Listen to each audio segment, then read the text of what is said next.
కేసీఆర్ సంక్షేమ పథకాలపై అన్ని రాష్ట్రాల ప్రజలు ఆసక్తిగా గమనిస్తున్నారు.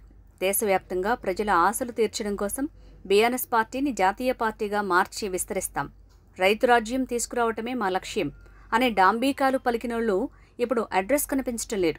ఎన్నికల ముందు కేసీఆర్ టికెట్లు అనౌన్స్ చేయబోతున్నప్పుడు, చేశాక పార్టీ కోసం ప్రాణాలిస్తాం అంటూ బట్టలు చించుకుని మాట్లాడినోళ్లు సైలెంట్ అయిపోయారు.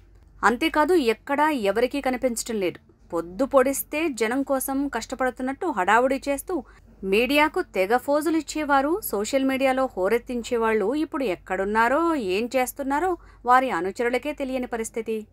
ఎన్నికల ఫలితాల రోజే అనేక జిల్లాల్లో గులాబీ పార్టీ తుడిచిపెట్టుకుపోవటం పార్టీ నేతలనే కాదు, క్యాడర్ని షాక్ గురిచేసింది. ఒకవైపు అధికార పార్టీ సీఎం రేవంత్ నాయకత్వంలో రోజురోజుకు రెట్టించిన ఉత్సాహంతో దూసుకువెళ్తుంటే, బీజేపీలో ఎంపీ ఎన్నికల సీట్ల కోసం ఆశావాహుల సందడి మొదలైంది. 10 ఏళ్లు అధికారం చెలాయించి ఢిల్లీకి విస్తరిస్తామన్న కారు పార్టీ పరిస్థితి తారుమారయ్యింది. ఎన్నికల ముందు నాడున్న పరిస్థితికి టోటల్ సీన్ రివర్స్గా కనిపిస్తోంది. ఉత్తర దక్షిణ తెలంగాణ జిల్లాల్లో దాదాపుగా పార్టీ కనుమరుగైనట్లేనన్న భావన ఏర్పడింది. పోలింగ్ అయ్యాక మహారాష్ట్ర ఎన్నికలపై గురిపెట్టామని ఆర్భాటంగా మాట్లాడిన కేటీఆర్ తదితరులకు ఎంపీ ఎన్నికలు ఇప్పుడు సవాల్గా మారాయి.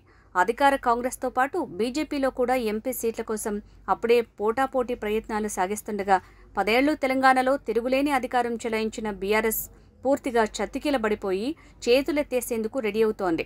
బీఆర్ఎస్ పార్టీ తరపున పోటీ చేసేందుకు సిట్టింగ్ ఎంపీలే అనాసక్తి చూపుతున్నారు. ఎంపీగా పోటీ చేయబోతున్నట్టు చెప్పుకున్నోళ్లు సైతం సైలెంట్ అయిపోయారు.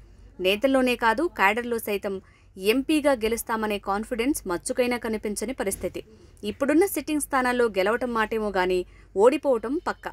కనీసం డిపాజిట్ కూడా రాకపోతే అంటూ డౌట్ వ్యక్తం చేస్తున్నట్లు టాక్ నడుస్తోంది.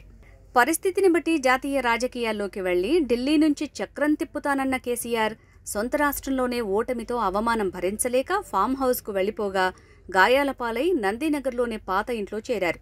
10 ఏళ్ల తర్వాత పాత ఇంటికి చేరిన కేసీఆర్ వైద్యుల సూచన మేరకు 2 నెలలు విశ్రాంతి తీసుకుంటుండటంతో ఎంపీ ఎన్నికల్లో గులాబీ పార్టీ ఉనికి కష్టమేనని క్యాడర్లో టాక్ నడుస్తోంది.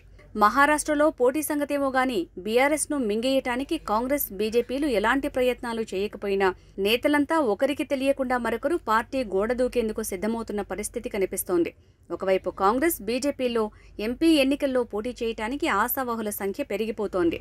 కొందరు బహిరంగంగా మనసులో మాట బయటపెడుతూ హైకమాండ్ ఆదేశమే ఫైనల్ అంటూ తమ ప్రయత్నాలు బయటపెట్టుకుంటుంటే, బీఆర్ఎస్లో మాత్రం సీన్ రివర్స్.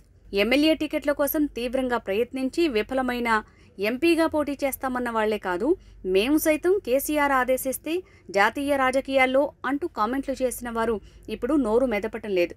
అంతేకాదు ఎక్కడ తమకు టికెట్టు కట్టబెట్టే ప్రయత్నం చేస్తారోనని పార్టీ నేతలు అనుచరులతో సంబంధాలు కొనసాగించటానికే ఇష్టపడటం లేదని టాక్. పార్టీకి కంచుకోటగా ఉన్న ఉత్తర తెలంగాణ జిల్లాల్లోనూ పట్టుకోల్పోవటమే కాదు, ప్రాభవం కోల్పోయి కళావిహీనంగా మారింది. చోటామోటా నేతలంతా పార్టీ కండువా పక్కన పడేసి బీజేపీ, కాంగ్రెస్ పార్టీలో చేరేందుకు ప్రయత్నిస్తున్న ఘటనలు ఊరూరా కనిపిస్తున్నాయి. దాదాపు అన్ని మున్సిపాలిటీల్లో అవిశ్వాస రాజకీయాలు మొదలయ్యాయి. ఎన్నికలకు ముందే మొదలైన తిరుగుబాటు రాజకీయాలు ఇప్పుడు సర్వసాధారణంగా మారాయి. అన్ని మున్సిపాలిటీలు, వీలున్న చోట్ల జిల్లా పరిషత్తుల్లో సైతం గులాబీ పార్టీ జెండా మాయమయ్యే పరిస్థితి కనిపిస్తుండటంతో గులాబీ పార్టీ వరుస దెబ్బలకు తట్టుకోలేక విలవిల్లాడుతోంది. పులి మీద పుట్రలా మరో 2 నెలల్లో ముంచుకొస్తున్న పార్లమెంటు ఎన్నికల్లో పోటీకి బీజేపీ, కాంగ్రెస్ పార్టీల్లో ఆశావాహులు హల్చల్ చేసి హైకమాండ్ని ప్రసన్నం చేసుకునే ప్రయత్నాలు చేస్తుంటే, బీఆర్ఎస్లో ఎంపీ ఎన్నికల పేరెత్తితే చాలు నేతల్లో హై బీపీ ఏర్పడుతోంది. స్వయంగా కేసీఆర్ రంగంలోకి దిగితే తప్ప పార్టీ మనుగడ కష్టమేనని పార్టీలో టాక్ నడుస్తోంది. డీమోరల్ కాకుండా వారిని నిలబెట్టుకోవటం పార్టీకి తక్షణావసరంగా మారింది. దీంతో ఎంపీ ఎన్నికల్లో ఓడిపోవటం పక్కా అని తెలిసినా గెలుస్తామనే ఫీల్ తెచ్చేవారి కోసం నేతలు వెతుకులాట మొదలుపెట్టినట్టు సమాచారం. పార్టీ శ్రేణులు మరింత నిరాశకు గురికాకుండా తుంటి ఎముక రీప్లేస్మెంట్ సర్జరీతో విశ్రాంతిలో ఉన్న కేసీఆర్ 3-4 వారాల తర్వాత మళ్లీ బయటికి వస్తారని సర్ది చెప్తున్నట్టు సమాచారం. కేసీఆర్ బయటకొచ్చి ఏం చేస్తారనేది స్పష్టం చేయకపోతే పార్టీ భవిష్యత్తు కష్టమేననే టాక్ నడుస్తోంది. బీఆర్ఎస్ను జాతీయ పార్టీగా విస్తరించడానికి గతంలో కేసీఆర్ చాలా ప్రయత్నాలు చేశారు. సొంత రాష్ట్రంలోనే దారుణంగా ఓడిపోవడంతో పార్టీ క్యాడర్ ఒకరి తర్వాత ఒకరు చేజారిపోతుండటం గులాబీ నేతలకు మింగుడు పట్టలేదు. సింగరేణి ఎన్నికల్లో దాదాపుగా వెనకడుగు వేయటంతో మహారాష్ట్ర, ఏపీ ఎన్నికల్లో పోటీ చేయటంలో ఎలాంటి నిర్ణయం తీసుకుంటుందనేది ఉత్కంఠగా మారింది. కేసీఆర్ పోటీ చేయటం ఎలా ఉన్నా ఇతర రాష్ట్రాల్లో పార్టీ వైఖరి ఏంటనేది కీలకంగా మారింది. తెలంగాణలో పాగా వేయాలని ప్రయత్నించిన బీజేపీ అసెంబ్లీ ఎన్నికల్లో విఫలమైన ఆదిలాబాద్, కరీంనగర్, నిజామాబాద్ లాంటి పలు జిల్లాల్లో బాగా బలపడటంతో బీఆర్ఎస్ క్యాడర్ అంతా కాంగ్రెస్, బీజేపీలోకి భారీగా వలస వెళ్తున్నట్లు బీఆర్ఎస్ ఒక అంచనాకి వచ్చినట్టు తెలుస్తోంది. బీఆర్ఎస్ ఆ పార్టీ గెలుచుకున్న మొత్తం 8 స్థానాల్లో ఒక్కటి మినహా మిగిలినవన్నీ ఆ జిల్లాలకు చెందిన నియోజకవర్గాలే. కేవలం హైదరాబాద్, రంగారెడ్డి, మెదక్ జిల్లాల్లో మాత్రమే గులాబీ పార్టీకి ఎంతో కొంత పట్టు చూపించింది. గత లోక్సభ ఎన్నికల్లో సారు కారు 16 అనే నినాదంతో అధికారం అండతో సామధాన భేద దండోపాయాలన్నీ ప్రయోగించినా చివరికి 9 స్థానాలతో సరిపెట్టుకోవాల్సి వచ్చింది. ఈసారి రాష్ట్రంలో ఇక్కడ గెలుపు ఖాయమనే స్థానం మచ్చుకైనా లేదనే అనుమానం ఆ పార్టీ లీడర్లను వెంటాడుతున్నట్టు తెలుస్తోంది. ఇక దక్షిణ తెలంగాణలో కాంగ్రెస్ పార్టీ స్వీప్ చేయడంతో లోక్సభ ఎన్నికల్లోనూ అదే రిపీట్ కావచ్చని గులాబీ పార్టీ నేతలు అనుమానాలు వ్యక్తం చేస్తున్నారు. హైదరాబాద్ నగరం పరిధిలోని మల్కాజ్గిరి పార్లమెంటు పరిధిలోని 7 అసెంబ్లీ సెగ్మెంట్లలో ఒక్కచోట కూడా కాంగ్రెస్ గెలవకపోయినా ఈ లోక్సభ స్థానం సీఎం రేవంత్ రెడ్డి సిట్టింగ్ కావడంతో ఈసారి కూడా కాంగ్రెస్ కైవసం చేసుకుంటుందనే చర్చ జరుగుతోంది. అసెంబ్లీ ఎన్నికల్లో పబ్లిక్ మూడ్ ఎలా ఉన్నా ఎంపీ ఎలక్షన్స్ విషయంలో మాత్రం ప్రజల నాడి డిఫరెంట్గా ఉంటుందని గులాబీ నేతలు అభిప్రాయపడుతున్నారు. అసెంబ్లీ ఎన్నికల్లో ఓటమి ఎఫెక్ట్ ఖచ్చితంగా ఉంటుందని, దేనికి తోడు జాతీయ స్థాయి ప్రభావం దృష్ట్యా అధికారంలో లేని తమ పార్టీకి అవకాశాలు పెద్దగా ఉండకపోవచ్చనే అంచనాతో నిరుత్సాహం వ్యక్తం చేస్తున్న పరిస్థితి నెలకొంది.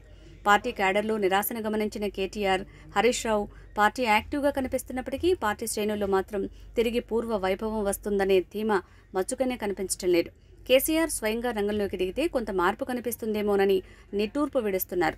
గతంలో 16 సీట్లు టార్గెట్గా పెట్టుకుని సాధించిన 9 సీట్లలో ఈసారి కనీసం ఒక్కటైనా నిలబెట్టుకుంటే చాలనే మాటలు వినిపిస్తున్నాయి. సొంత రాష్ట్రంలోనే పరాభవాన్ని మూటగట్టుకున్నందున ఎంపీ ఎన్నికల్లో కేసీఆర్ స్వయంగా పోటీ చేస్తారో లేదో ఆ పార్టీ వర్గాల్లోనే రకరకాలుగా చర్చలు జరుగుతున్నాయి. అసెంబ్లీ ఎన్నికల పోలింగ్ ముగిశాక లోక్సభ ఎన్నికల్లో మహారాష్ట్రలో పోటీ చేస్తామని గులాబీ బాస్ ప్రకటనను ప్రస్తావిస్తూ నిరాశలో ఉన్న క్యాడర్ని ఉత్తేజపరిచే ప్రయత్నం చేస్తున్న ఈ మాటల ప్రభావం ఎంతవరకు పనిచేసిందన్నది మరికొన్ని రోజుల్లో తేలిపోతుంది. పంచాయతీ ఎన్నికల్లో 9 వార్డు సభ్యులు మాత్రమే గెలుపొందిన పరిస్థితుల్లో పార్లమెంటు ఎన్నికల్లో పోటీ చేస్తే కనీసం డిపాజిట్ దక్కుతుందో లేదోనని పార్టీ నేతలు బహిరంగంగానే టాక్ జరుగుతోంది. బీఆర్ఎస్ పార్టీ బతికి బట్టగట్టాలంటే ఖచ్చితంగా పోటీ చేయాల్సిందేనని మహారాష్ట్రతో పాటు సరిహద్దుల్లోని బీఆర్ఎస్ నేతలు కోరుకుంటున్నారు. గెలుస్తామని కాన్ఫిడెన్స్ లెవెల్స్ వారిలో ఎలా ఉన్నా ఓడిపోతే, డిపాజిట్ కూడా రాకపోతే అనే అంశాలు స్పష్టమైన నిర్ణయం తీసుకోవడానికి ఇబ్బంది పెడుతున్నట్టు సమాచారం. ఎన్నికల్లో ఓటమి తర్వాత రాష్ట్రంలో కాంగ్రెస్ను ఢీకొట్టడం కోసం అసెంబ్లీలో హరీష్ రావు, కేటీఆర్ గట్టిగా వాదనలు వినిపించడం, శ్వేతపత్రం విషయంలో కాంగ్రెస్ పార్టీ పన్నిన ఉచ్చులు బీఆర్ఎస్ చిక్కుకోవటం లాంటి పరిణామాలను కేటీఆర్, హరీష్ రావు హ్యాండిల్ చేసిన విధానాన్ని కేసీఆర్ స్టడీ చేస్తున్నట్లు పార్టీ వర్గాల్లో ప్రచారం జరుగుతోంది. కేసీఆర్ స్వయంగా రంగంలోకి దిగకపోతే శ్రేణులను నిలబెట్టుకోవడం సైతం కష్టమే అనే అభిప్రాయం బలంగా వినిపిస్తుండటంతో కొత్త సంవత్సరంలో కేసీఆర్ మళ్లీ యాక్టివ్ కావటం మినహా పార్టీ మనుగడకు మరో మార్గం లేదని తెలుస్తోంది. కేసీఆర్ రంగంలోకి దిగడంపైనే క్యాడర్ అంతా ఆశలు పెట్టుకుని బిక్కుబిక్కుమంటూ రోజులు లెక్కబెట్టుకుంటున్న పరిస్థితి కనిపిస్తోంది.